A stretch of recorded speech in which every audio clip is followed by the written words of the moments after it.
Hello বন্ধুরা, সবাই কেমন আছো? আশা করি খুব ভালো আছো। আজকের এই ভিডিওতে আমি তোমাদের সাথে যে ভৌত বিজ্ঞানের লাস্ট চ্যাপ্টার পদার্থের ভৌত ও রাসায়নিক ধর্মসমূহ নিয়ে আলোচনা করছিলাম, এই চ্যাপ্টারের সেকেন্ড পার্ট, যেটা আয়নীয় ও সমযোজী বন্ধন নিয়ে আলোচনা করব। দেখো, আমি এখনো অবধি তোমাদের এই চ্যাপ্টারে এই ভৌত বিজ্ঞানের 7টা চ্যাপ্টার পুরো ফুললি কমপ্লিট করিয়ে দিয়েছি এবং 8 নম্বর চ্যাপ্টারে একটা video first part already upload হয়ে গেছে। আজকে সেকেন্ড পার্টটা কমপ্লিট করব, যেটা হচ্ছে আয়নীয় ও সমযোজী বন্ধন।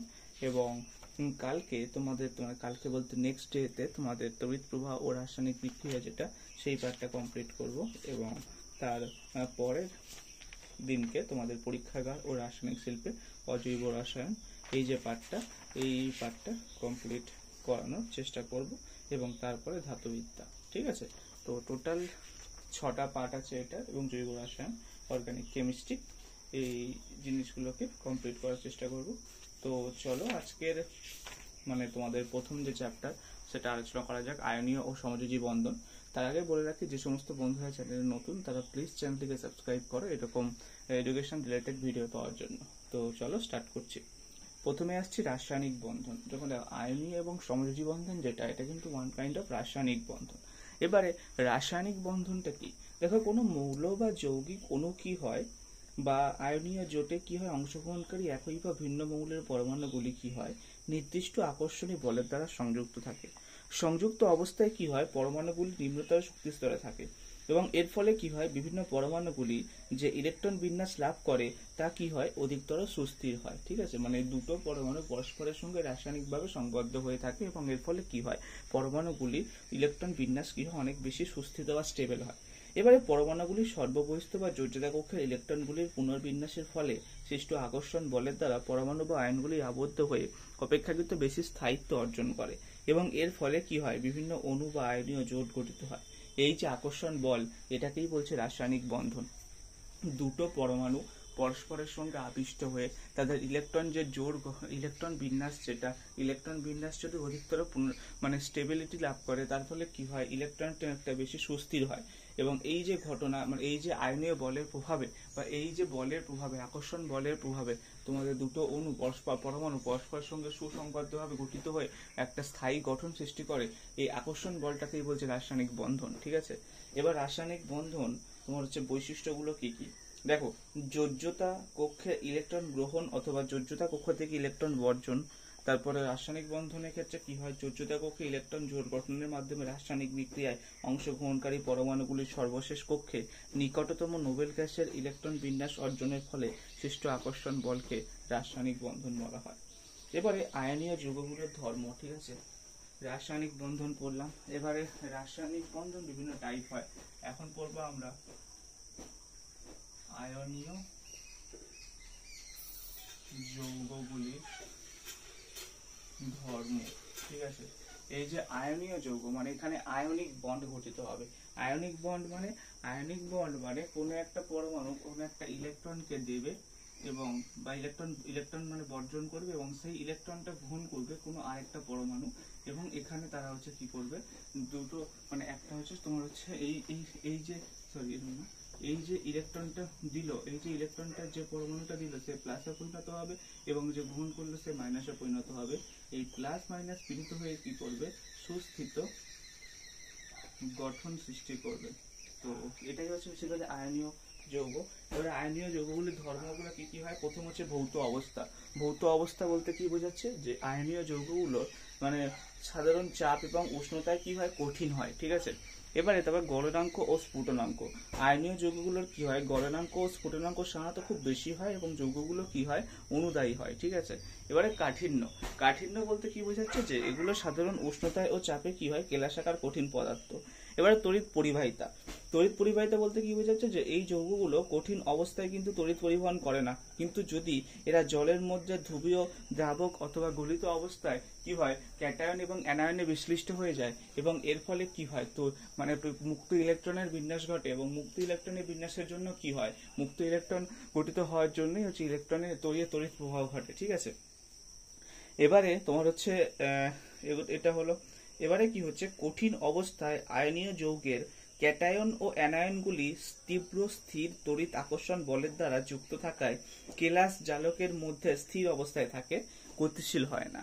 এবারে কি হচ্ছে, যখন বিগলিত অবস্থায় কি হয় বা জলীয় দ্রবণে ওই আয়নগুলি পরস্পরের আকর্ষণ বল এতটাই হ্রাস পেয়ে যায় যে পৃথক হয়ে পড়ে। মানে এই যে ঘটনাটা বললাম যে একটা তোমার হচ্ছে যৌগ যেটা হচ্ছে তোমার সুস্থিত মানে ইলেকট্রন মানে একটা ক্যাটায়ন এবং অ্যানায়ন নিয়ে গঠিত হয়, এবং এটা যদি বিগলিত হয় বা জলীয় দ্রবণে বিয়োজিত হয়ে যায় তখন সেক্ষেত্রে কি হয়, ক্যাটায়ন আলাদা হয়ে যায় এবং অ্যানায়ন আলাদা হয়ে যায়, এবং এরা হচ্ছে ক্যাটায়ন এবং অ্যানায়ন হচ্ছে তীব্র তড়িৎ বিশ্লেষ্য পদার্থ, এবং এর ফলে কি হয়, মুক্ত আয়ন গুলো কি করে, তড়িৎ পরিবহন করে। ঠিক আছে, তড়িৎ পরিবহন করে। এটা গেল। এবার হচ্ছে তোমার এটা হলো। এবারে তোমার বলবো, এবারে আমরা আলোচনা করব আয়নীয় বন্ড নিয়ে। ঠিক আছে, এবারে আমরা আলোচনা করব আয়নীয় বন্ড নিয়ে। তার আগে তোমাদেরকে একটা জিনিস দেখাই। এই যে তোমার হচ্ছে এই আয়নীয় যৌগরা কিভাবে হচ্ছে তোমার রাসায়নিক বিক্রিয়ায় অংশগ্রহণ করে। বেসিক্যালি ধরো NaCl আছে, NaCl যেখানে সোডিয়াম পজিটিভ এবং ক্লোরিন নেগেটিভ। কেন পজিটিভ নেগেটিভ? কারণ সোডিয়ামের হচ্ছে তোমার বাইরের কক্ষে একটা ইলেকট্রন আছে, তো এই ইলেকট্রনটা কি করে, সোডিয়াম ক্লোরিনকে দিয়ে দেয়, দিয়ে কি হয়, সোডিয়াম নিষ্ক্রিয় গ্যাস নিয়নে পরিণত হয়। ঠিক আছে, এবং ক্লোরিন কি হয়, সেই ইলেকট্রনটা গ্রহণ করে আর্গনে পরিণত হয় নিষ্ক্রিয় গ্যাসে, এবং এর ফলে কি হয়, এরা সুস্থিত গঠন মানে গঠিত হয়। কারণ কি হয়, এদের বহিস্থ কক্ষের ইলেকট্রনে হচ্ছে একটা বর্জন করে কি হয়, সে স্টেবল হয়ে যায়, এবং আরেকটা গ্রহণ করে কি হয়, সেও স্টেবল হয়ে যায়, এবং এর ফলে কি হয়, একটা সুস্থায়ী যৌগ গঠিত হয়। ঠিক আছে, এই Na+Cl- কি করে, AgNO3 Ag, যেখানে Ag প্লাস আর NO3 সেখান থেকে কি করে তোমার হচ্ছে AgCl, মানে হচ্ছে তোমার সিলভার ক্লোরাইড। AgCl কি হয়, AgCl অদক্ষিপ্ত হয় এবং NaNO3 সোডিয়াম নাইট্রেট বেরিয়ে যায়। ঠিক আছে, এটা হচ্ছে ওয়ান কাইন্ড অফ তোমার হচ্ছে আয়নীয় যৌগের বিক্রিয়া। ঠিক আছে, এটা হচ্ছে তোমার ওয়ান কাইন্ড অফ আয়নীয় যৌগ এর বিক্রিয়া, যেখানে হচ্ছে Na+Cl- মানে হচ্ছে NaCl AgNO3, যেখানে Agটাও সেম, তোমার হচ্ছে Ag+NO3- সেটা বিক্রিয়া করে কি হয়, AgCl অদক্ষিপ্ত হয় আর তোমার সিলভার ক্লোরাইড, এবং তার সাথেও কি হয়, NaNO3 মানে হচ্ছে তোমার সোডিয়াম নাইট্রেট উৎপন্ন হয়। ঠিক আছে, এবারে আয়নীয় বন্ধন। আয়নীয় বন্ধন বলতে কি বোঝাচ্ছে, দেখো এই যে আয়নীয় যৌগগুলো, এই তোমার হচ্ছে আয়নীয় যৌগ গঠনের সময় কি হয়, সাধারণত তড়িৎ ধনাত্মক মৌলগুলি তাদের যোজ্যতা কক্ষের একটি নির্দিষ্ট সংখ্যক ইলেকট্রন তড়িৎ ঋণাত্মক মৌলের এক বা একাধিক পরমাণুকে দান করে এবং ক্যাটায়নে পরিণত হয়, এবং তড়িৎ ঋণাত্মক মৌলের পরমাণু কি হয়, এই ইলেকট্রন গ্রহণ করে অ্যানায়নে পরিণত হয়, যেমনটা আমি তোমাদেরকে আগে বলছিলাম। এবং পরমাণুগুলির মধ্যে কি হয়, ইলেকট্রন বর্জন এবং গ্রহণ এমনভাবে সংঘটিত হয় যাতে প্রত্যেকটি পরমাণু কি হয়, পর্যায় সারণীতে অবস্থিত তার নিকটতম নোবেল গ্যাসের স্থায়ী ইলেকট্রন বিন্যাস লাভ করে। ক্যাটায়ন ও অ্যানায়নগুলির মধ্যে যে স্থির তড়িৎ আকর্ষণ বলের প্রভাবে এই তোমার হচ্ছে আয়নীয় যৌগ বন্ধন সৃষ্টি, মানে আয়নীয় যে যৌগ গঠিত হয়, এই যে স্থির তড়িৎ আকর্ষণ বল, এটাকেই বলছে আয়নীয় বন্ধন বা তোমার হচ্ছে আয়নিক বন্ড। ঠিক আছে, মানে বেসিক্যালি ব্যাপারটা এরকম, দেখো যে এখানে হচ্ছে তোমার NaCl সোডিয়াম ক্লোরাইড, এটা হচ্ছে একটা কেলাসাকার কঠিন পদার্থ। ঠিক আছে, এটা হচ্ছে সোডিয়াম ক্লোরাইড, সাধারণ অবস্থায় কি হয়, নুন হচ্ছে কেলাসাকার পদার্থ সাধারণ অবস্থায়। তো এবারে হচ্ছে এটা যখন হচ্ছে তোমার জলীয় দ্রবণে দ্রবীভূত হচ্ছে, তখন কি হয়, এই সোডিয়ামের যদি তোমরা ইলেকট্রন বিন্যাস দেখো, সোডিয়ামের হচ্ছে পরমাণু ক্রমাঙ্ক কত, 11।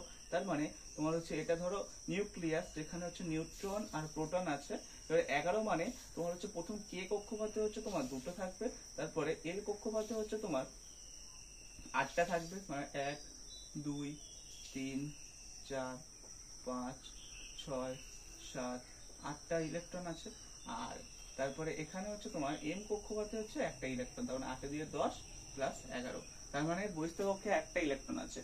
এবারে এর দরকার কত, 7টা ইলেকট্রন। তার মানে এই যদি 7টা ইলেকট্রন গ্রহণ করে, তাহলে সোডিয়াম কি হবে, সোডিয়াম ক্লোরিনে আর্গনে পরিণত হবে, আর যদি একটা ইলেকট্রন বর্জন করে, তাহলে সেক্ষেত্রে কি হবে, তার ইলেকট্রন যে গঠনটা সেটা সুস্থিত হবে, কারণ তার প্রত্যেকটা কক্ষপথেই সমান মানে যতটা সংখ্যক ইলেকট্রনের দরকার ছিল ততটা সংখ্যক ইলেকট্রন রয়েছে, যদি এই ইলেকট্রনটাকে বর্জন করে। তার মানে কি করবে, সোডিয়াম এই একটা ইলেকট্রনটাকে বার করে দেবে। সোডিয়াম যদি একটা ইলেকট্রন বার করে দেয় তাহলে কি হবে, তার একটা প্রোটন বেশি হয়ে যাবে, তার মানে একটা Na+ উৎপন্ন করবে। ঠিক আছে, জলীয় দ্রবণে কি উৎপন্ন করবে, Na+। আর ক্লোরিন হচ্ছে তোমার পরমাণু ক্রমাঙ্ক কত, ক্লোরিনের পরমাণু ক্রমাঙ্ক হচ্ছে তোমার 17। ঠিক আছে, ক্লোরিনের পরমাণু ক্রমাঙ্ক 17, তার মানে তুমি ধরো এটা তোমার হচ্ছে নিউক্লিয়াস, সেখানে হচ্ছে নিউট্রন আর প্রোটন আছে, তার মানে 17 মানে কি, 17 মানে তোমার কে কক্ষপথে দুটো ইলেকট্রন থাকে, তারপরে এর কক্ষপথে হচ্ছে 8টা, 1 2 3 4 5 6 7 8টা, আর এম কক্ষপথে কত আছে, এম কক্ষপথে 7টা আছে, 1 2 3 4 5 6 7টা। এবার এই যে ইলেকট্রন একটা সোডিয়াম বর্জন করে দিয়েছে, এ কি করবে, এর তো 7টা ইলেকট্রন আছে, তার মানে আর একটা ইলেকট্রন লাগবে, তখন এই ইলেকট্রনটাকে গ্রহণ করে এর পরমাণু কক্ষে নিয়ে আসবে, তাহলে কি হবে, 8টা ইলেকট্রন হয়ে যাবে। আর যখন 8টা ইলেকট্রন হয়ে যাবে তখন কি হবে, এর একটা সুস্থিত গঠন হবে, এবং সুস্থিত গঠনে তার পরবর্তী যে যৌগ মৌল যে হচ্ছে তোমার আর্গনের মধ্যে তোমার সে গঠন করবে, এবং সেক্ষেত্রে তখন একটা ইলেকট্রন যেহেতু গ্রহণ করেছে সেই জন্য মাইনাস হয়ে যাবে, Cl-, তার মানে NaCl জলীয় দ্রবণে বিয়োজিত হয়ে Na+ Cl- গঠিত করে। ঠিক আছে, আর এই যে তোমার হচ্ছে Na+ Cl- গঠিত হলো, মানে গঠন করছে, এবং এর ফলে কি হয়, একটা তীব্র তড়িৎ আকর্ষণ বল এটার জন্য প্রয়োজন হয়। ঠিক আছে, মানে একটা কঠিন পদার্থ গঠনের জন্য, মানে যদি অপোজিট থেকে দেখি Na+ Cl- মানে আয়নীয় যৌগগুলো কি, যেমন এটা হলো, মানে এবার আরেকবার বলে দিচ্ছি, তোমার হচ্ছে আয়নীয় যৌগ গঠনের সময় কি হয়, আয়নীয় যৌগ গঠনের সময় মানে এটা আমরা আয়নীয় যৌগটাকে জলীয় দ্রবণে বিয়োজিত করলাম। এবারে আয়নীয় যৌগ কিভাবে গঠিত হয়, আয়নীয় যৌগ গঠনের সময় কি হয়, যে তোমার তড়িৎ ধনাত্মক মৌল মানে সোডিয়াম তড়িৎ ধনাত্মক, কারণ কি, কারণ এখানে হচ্ছে একটা ইলেকট্রন কম আছে, তাই জন্য এটা তড়িৎ ধনাত্মক। তো সোডিয়াম তড়িৎ ধনাত্মক মৌল, মানে তড়িৎ ধনাত্মক মৌলগুলি কি হয়, যোজ্যতা কক্ষের নির্দিষ্ট সংখ্যক ইলেকট্রন তড়িৎ ঋণাত্মক মৌলের এক বা একাধিক পরমাণুকে কি করছে, দান করছে। ঠিক আছে, এবং ক্যাটায়নে পরিণত হয়, এবং তড়িৎ ঋণাত্মক মৌলের পরমাণু কি করছে, একটা ইলেকট্রন গ্রহণ করে কি করছে, অ্যানায়নে পরিণত হচ্ছে। ঠিক আছে, এবার পরমাণুগুলির মধ্যে যে ইলেকট্রন বর্জন এবং গ্রহণ এমনভাবে সংঘটিত হয় যে পরমাণুগুলি পর্যায় সারণীতে কি করছে, তার নিকটতম নোবেল গ্যাসের মতো স্থায়ী ইলেকট্রন বিন্যাস লাভ করছে। ঠিক আছে, এবারে এই ক্যাটায়ন এবং অ্যানায়নগুলির মধ্যে যে স্থির তড়িৎ আকর্ষণ বল ক্রিয়া করছে, এই স্থির তড়িৎ যে আকর্ষণ বল এটাকেই বলছে হচ্ছে তোমার আয়নীয় বন্ধন বা আয়নিক বন্ড। ঠিক আছে, আর এই স্থির তড়িৎ আকর্ষণ বলের প্রভাবে যে যৌগ সৃষ্টি হচ্ছে, যে NaCl যে যৌগটা বা কেলাস শাখা কঠিন পদার্থ গঠিত হচ্ছে, সেটাকেই বলছে আয়নীয় যৌগ বা আয়নিক কম্পাউন্ড। ঠিক আছে,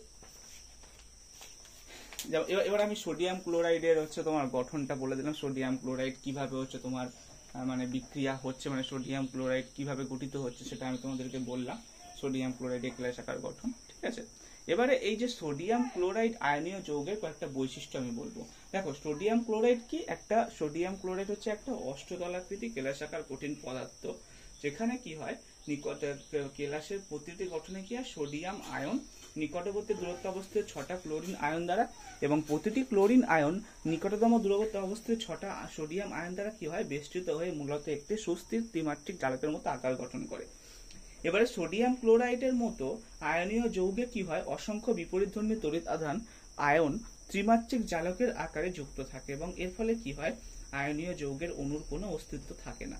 ওকে, এবারে তড়িৎযোজী যৌগ কঠিন অবস্থায় তড়িৎ পরিবহন করে না, কিন্তু জলীয় দ্রবণে বিগলিত অবস্থায় তড়িৎ পরিবহন করে।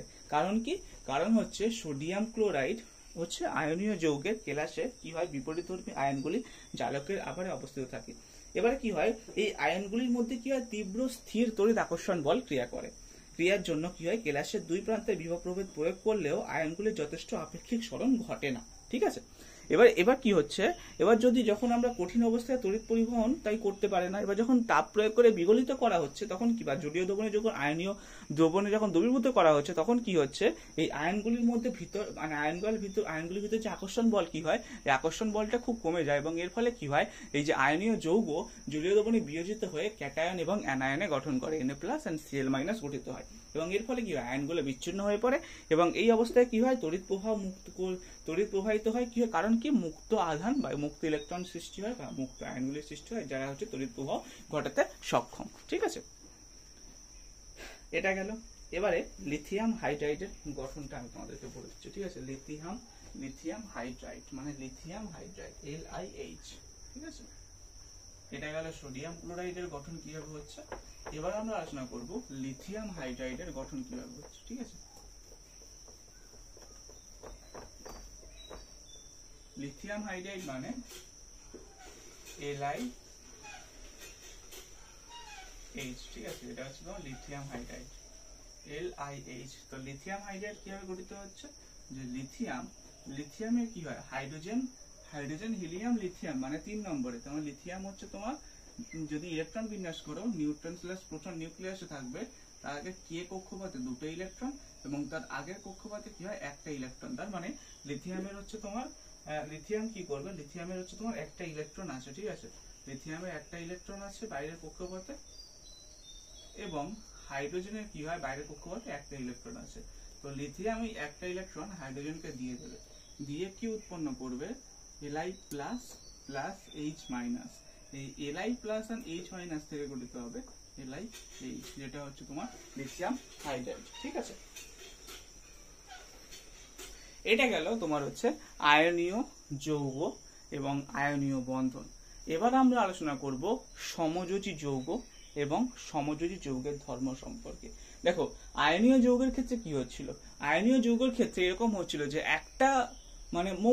একটা মৌল কি করছে, বা একটা পরমাণু কি করছে, ইলেকট্রনটাকে ত্যাগ করে দিয়ে ক্যাটায়নে পরিণত হচ্ছে, এবং আরেকটা পরমাণু কি করছে, সেই ইলেকট্রনটাকে গ্রহণ করে অ্যানায়নে পরিণত হচ্ছে। এবং এই ক্যাটায়ন এবং অ্যানায়ন কি হচ্ছে, তড়িৎ আকর্ষণ বলের প্রভাবে পরস্পরের সঙ্গে যুক্ত হচ্ছে, হয়ে কি হয়, পরস্পরের সঙ্গে যুক্ত হয়ে যে যৌগ গঠন করছে সেটাকেই বলছে আয়নীয় যৌগ। এবারে সমযোজী যৌগের ক্ষেত্রে কি হয়, সমযোজী যৌগের ক্ষেত্রে তোমার হচ্ছে দুটো পরমাণু কি হয়, তাদের প্রত্যেকের প্রত্যেকটি থেকে আগত সমসংখ্যক ইলেকট্রন দিয়ে গঠিত হচ্ছে। মানে একটা পরমাণু একটা ইলেকট্রন এবং আরেকটা পরমাণু আরেকটা ইলেকট্রন, এবং সেই দুটো ইলেকট্রন মিলে একটা জোট গঠন করে, ইলেকট্রন জোট। এবং সেই ইলেকট্রন জোটটাকে কি করে, এই পরমাণু ইউজ করে এবং ওই পরমাণু ইউজ করে। এই ঘটনাটাকেই বলছে তোমার সমযোজী। সমযোজী এইরকম যে গঠন সেটাকেই বলছে সমযোজী তোমার হচ্ছে গঠন আকৃতি আর কি বেসিক্যালি। এবারে সমযোজ্যতা বলতে কি বোঝায়, সমযোজ্যতা হচ্ছে কি বলছে, পর্যায় সারণীতে তোমার নিকটতম নোবেল গ্যাসের সুস্থিত ইলেকট্রন বিন্যাস লাভের চেষ্টায় কি করে, দুটি পরমাণু ভূমিস্তরে বা উদ্দীপিত শক্তি স্তরে তাদের যোজ্যতা কক্ষে কি করছে, অযুগ্ম ইলেকট্রনগুলির মিলনে গঠিত এক বা একাধিক ইলেকট্রন জোড় সমভাবে ব্যবহারের মাধ্যমে পরস্পরের রাসায়নিকভাবে মিলিত হওয়ার যে ক্ষমতা সেটাকেই বলছে সমযোজ্যতা। আর সমযোজী বন্ধন মানে কি, দুটো পরমাণুর প্রত্যেকটি থেকে আগত ইলেকট্রন আগত সমসংখ্যক ইলেকট্রন দিয়ে গঠিত এক বা একাধিক ইলেকট্রন জোড় ওই দুই পরমাণুর মধ্যে সমভাবে ব্যবহৃত হওয়ার ফলে কি হচ্ছে, যে রাসায়নিক বন্ধন সৃষ্টি হচ্ছে সেটাকেই বলছে সমযোজী বন্ধন, ঠিক আছে। সেটাকেই বলছে তোমার সমযোজী বন্ধন। ওকে, এবারে তোমার হচ্ছে তোমার এক্সাম্পলের মাধ্যমে বুঝিয়ে দিলে তোমাদের জিনিসটা খুবই ক্লিয়ার হবে, ক্রিস্টাল ক্লিয়ার হয়ে যাবে, তোমাদের কাছে কোনো সমস্যার সম্মুখীন থাকবে না। তো এটা হচ্ছে তোমার সমযোজী বন্ধন, ঠিক আছে, সমযোজী যৌগ।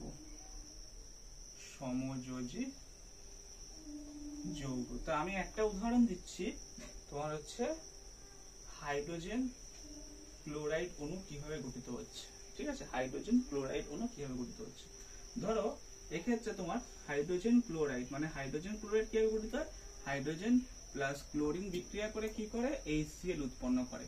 এবারে হাইড্রোজেনের বহিস্থতম কক্ষে কি হয়, একটা ইলেকট্রন থাকে, ঠিক আছে। হাইড্রোজেনের বহিস্থতম কক্ষে কি হয়, একটা ইলেকট্রন থাকে। আর ক্লোরিনের বহিস্থতম কক্ষে কটা ইলেকট্রন থাকে, ক্লোরিনের বহিস্থতম কক্ষে হচ্ছে তোমার 7টা ইলেকট্রন থাকে, 1টা 2টো 3টে 4টে 5টা 6টা 7টা। এবারে এই ইলেকট্রন এবং এই ইলেকট্রন এরা দুজনে মিলিত হয়ে কি করবে, একটা ইলেকট্রন জোট গঠিত করবে, যেটাকে হাইড্রোজেনও ইউজ করে নিষ্ক্রিয় গ্যাসের আকার ধারণ করবে হিলিয়াম, এবং ক্লোরিনও এই ইলেকট্রন জোটটাকে ইউজ করে নিষ্ক্রিয় মৌলের আকার ধারণ করবে বা গ্যাসের আকার ধারণ করবে আর্গন, ঠিক আছে। তখন গঠনটা কেমন হবে, এটা হচ্ছে তোমার হাইড্রোজেন আর এটা হচ্ছে তোমার ক্লোরিন, এটা হচ্ছে তোমার কমন ইলেকট্রন, এটাকে একবার হাইড্রোজেন ইউজ করবে, এটাকে একবার ক্লোরিন ইউজ করবে। আর ক্লোরিনের যে বহিস্থতম কক্ষে 7টা ইলেকট্রন আছে, 1টা 2টো 3টে 4টে 5টা 6টা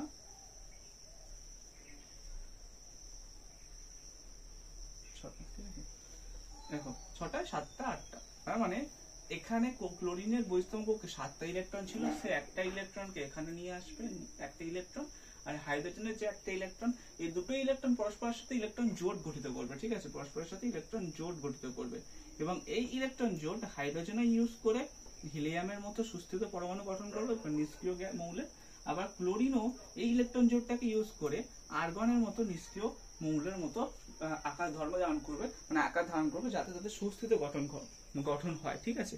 এই ধর্মটাকে বলছে সমযোজ্যতা, আর এই সমযোজ্যতার ফলে যে যৌগ গঠিত হয় সেটাকেই বলছে সমযোজী যৌগ, ঠিক আছে। অ্যাকচুয়ালি লাইট নেই তো তাই জন্য একটু জিনিসটা তোমাদের কাছে একটু দেখতে কষ্ট করা হবে, বাট ম্যানেজ করে নাও, কিছু করার নেই। তো বেসিক্যালি এটাই তোমাদেরকে বলার ছিল, ঠিক আছে। আশা করি তোমাদের পুরো জিনিসটা ক্লিয়ার হয়েছে, মানে এটা হলো। এবারে তোমার হচ্ছে পার্থক্য আয়নীয় আর সমযোজী যৌগের মধ্যে বেসিক্যালি পার্থক্যটা কি। দেখো, আয়নীয় যৌগ কি হয়, সাধারণ চাপ ও উষ্ণতায় কেলাসিত কঠিন পদার্থ, কিন্তু সমযোজী যৌগ কি হয়, সাধারণ চাপ ও উষ্ণতায় গ্যাসীয়, মানে বেশিরভাগ ক্ষেত্রে কি হয়, তরল বা গ্যাসীয়। এবারে আয়নীয় যৌগের গলনাঙ্ক ও স্ফুটনাঙ্ক কি অপেক্ষাকৃত বেশি হয়, এবং সমযোজী যৌগের গলনাঙ্ক ও স্ফুটনাঙ্ক কি হয়, আয়নীয় যৌগ অপেক্ষা কম হয়, ঠিক আছে। তো আর তড়িৎ পরিবাহিতা কি হচ্ছে, আয়নীয় যৌগ জলীয় দ্রবণে বিয়োজিত হয়ে তড়িৎ পরিবহন করে, কিন্তু সমযোজী যৌগ তড়িৎ পরিবহনে অক্ষম, ঠিক আছে। আর আয়নীয় যৌগের কি হয়, অণুর কোনো স্বতন্ত্র অস্তিত্ব থাকে না, কিন্তু সমযোজী যৌগে কি হয়, অণুর স্বতন্ত্র অস্তিত্ব থাকে। তো বেসিক্যালি এটাই ছিল তোমাদের আয়নীয় এবং সমযোজী যৌগ, মানে যে তোমার চ্যাপ্টারটা সমযোজী বন্ধন বেসিক্যালি। তো ওখানে প্রথমে আমরা পড়লাম রাসায়নিক বন্ধন কি, তারপরে পড়লাম আয়নীয় যৌগের ধর্ম। তো আয়নীয় যৌগটা কি, বেসিক্যালি আয়নীয় যৌগটা হচ্ছে তোমার নাথিং বাট একটা মানে কেলাসাকার পদার্থ, যেখানে কি হয়, কেলাসাকার পদার্থটা হচ্ছে ক্যাটায়ন এবং অ্যানায়ন দ্বারা গঠিত একটা সুস্থিত যৌগ। ক্যাটায়নটা কি, ধরো সোডিয়াম ক্লোরাইড তোমরা একটা গঠন করছো, একে মানে কেলাসাকার কঠিন পদার্থ যেটা গঠিত হচ্ছে কি হয়, সোডিয়াম এবং ক্লোরিন দ্বারা। সোডিয়ামের যদি ইলেকট্রন বিন্যাস করো, তাহলে সেক্ষেত্রে সোডিয়ামের বহিস্তম কক্ষে যোজ্যতা কক্ষ বলা হয়, যোজ্যতা কক্ষে একটা ইলেকট্রন থাকে, এবং ক্লোরিনের যোজ্যতা কক্ষে কি হয়, 7টা ইলেকট্রন থাকে। এবারে কি করবে, সোডিয়াম এই একটা ইলেকট্রন বর্জন করে নিষ্ক্রিয় মৌল নিয়ন তোমার হচ্ছে নিয়নের আকার ধারণ করবে।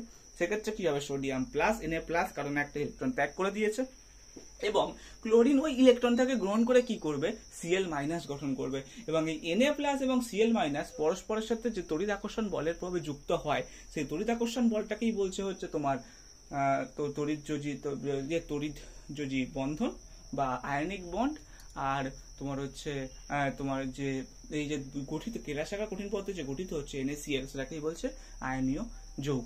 আর সমযোজী যৌগের ক্ষেত্রে কি হচ্ছে, সমযোজী যৌগের ক্ষেত্রে হচ্ছে তোমার দুটো পরমাণু তাদের যোজ্যতা কক্ষে একটা করে ইলেকট্রনকে নিয়ে একটা ইলেকট্রন জোট গঠিত করবে, এবং এই ইলেকট্রন জোট এই পরমাণু ইউজ করবে এবং ওই পরমাণু ইউজ করবে করে নিকটতম নিষ্ক্রিয় মৌলের আকার ধারণ করবে এবং সুস্থিত ইলেকট্রন বিন্যাস গঠন করবে। যেমন হাইড্রোজেন ক্লোরাইডের ক্ষেত্রে কি হয়, হাইড্রোজেনের যোজ্যতা কক্ষে একটা ইলেকট্রন এবং ক্লোরিনের যোজ্যতা কক্ষে 7টা ইলেকট্রন। তো এই হাইড্রোজেনের একটা ইলেকট্রন এবং ক্লোরিনের যোজ্যতা কক্ষে 7টা ইলেকট্রনের মধ্যে একটা ইলেকট্রন পরস্পরের সঙ্গে ইলেকট্রন জোট গঠন করে কি করবে, হাইড্রোজেন ক্লোরাইড গঠন করবে, যেখানে ওই জোট ইলেকট্রন জোটটাকে হাইড্রোজেন ইউজ করে হিলিয়ামের মতো নিষ্ক্রিয় মৌলের মতো গঠনগত বিন্যাস গঠন করবে, এবং ক্লোরিনও ওই সেম ইলেকট্রন জোটটাকে ইউজ করে আর্গনের মতো নিষ্ক্রিয় মৌল গঠন করবে। তো এই যে ঘটনা, এটাকেই বলছে সমযোজ্যতা। আর এই যে ইলেকট্রন জোট গঠনের মাধ্যমে যে যৌগ গঠিত হচ্ছে, সেটাকেই বলছে সমযোজী যৌগ, ঠিক আছে। তো বেসিক্যালি এটাই ছিল আজকের ভিডিও। দেখা হবে তোমাদের সাথে নেক্সট ভিডিওতে। এবার ততক্ষণের জন্য তোমরা রিভাইজ করতে থাকো, আর যে সমস্ত বন্ধুরা চ্যানেল নতুন, আবারও বলছি চ্যানেলটিকে প্লিজ সাবস্ক্রাইব করো। তো চলো, দেখা হবে তোমার সাথে নেক্সট ভিডিওতে।